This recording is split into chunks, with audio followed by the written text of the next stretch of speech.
નમસ્કાર દર્શક મિત્રો, ગુજરાત ન્યૂઝમાં આપનું સ્વાગત છે। વડોદરા શહેર માટે એક દુઃખદ સમાચાર સામે આવ્યા છે, જેમાં ખીંચી પરિવારના 5 સભ્યો રાજસ્થાનના સીકર ખાતે ગયા હતા અને સીકરથી પરત ફર્યા ત્યારે દિલ્હી મુંબઈ એક્સપ્રેસ વે પર એકાએક સ્ટીયરિંગ પરથી કાર ચાલકે કાબુ ગુમાવતા અકસ્માત સર્જાયો હતો। આ અકસ્માતમાં 4 લોકોના મૃત્યુ નિપજ્યા છે અને રઉફ ખીંચી નામનો જે યુવક તે જ કારમાં સવાર હતો તેનો આબાદ બચાવ થયો છે। તો સમાચારની વાત કરીએ તો રાજસ્થાનના સીકર થી પરત ફરી રહેલ ખીંચી પરિવારના જે સભ્યો છે તે સભ્યોની કારનો અકસ્માત સર્જાયો હતો। 5 પૈકી 4 સભ્યોના મોત નિપજ્યા હતા।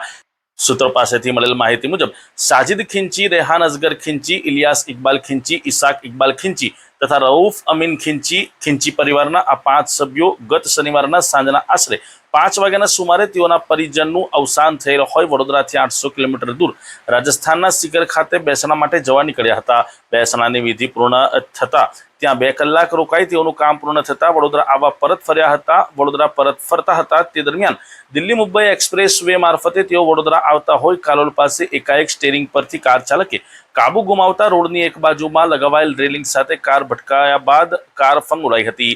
કાર ફંગોળાતા અકસ્માત સર્જાતા આ અકસ્માતમાં કારમાં સવાર 3 લોકોના ઘટના સ્થળે જ મોત નિપજ્યા હતા। ત્યારબાદ અન્ય એક કિસ્સાને એમ્બ્યુલન્સ મારફતે હોસ્પિટલ લઈ જતી વેળાએ એમ્બ્યુલન્સમાં મૃત્યુ થયું હતું। સમગ્ર ઘટનામાં રઉફ અમીન ખીંચીનો આબાદ બચાવ થયો હતો। અકસ્માતમાં અવસાન પામેલ 4 મૃતકોના મૃતદેહોને કાલોલના હોસ્પિટલમાં ખસેડવામાં આવ્યા હતા। અકસ્માતમાં અવસાન પામેલાઓને લઈ દુઃખની લાગણી છવાઈ ગઈ છે અને પરિવારમાં માતમ છવાયો છે।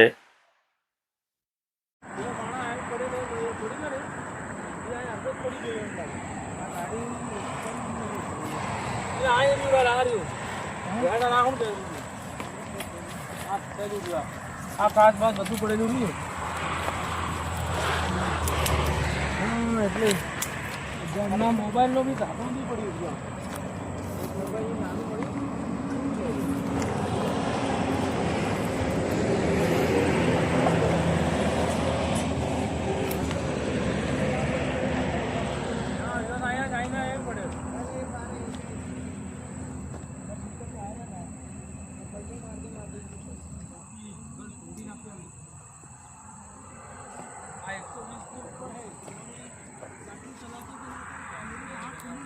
अरे मेरे तो अल्लाह की मर्जी है, मेरा ही नहीं है। मैं कहीं बच्चा पहला बहुत दौरा गाड़ी में से निकला, मैंने खुद को यकीन करने लगा गाड़ी पलटी होगी। सारा को आवाज़ मारा, कोई ना आवाज़ कौन थी, खाली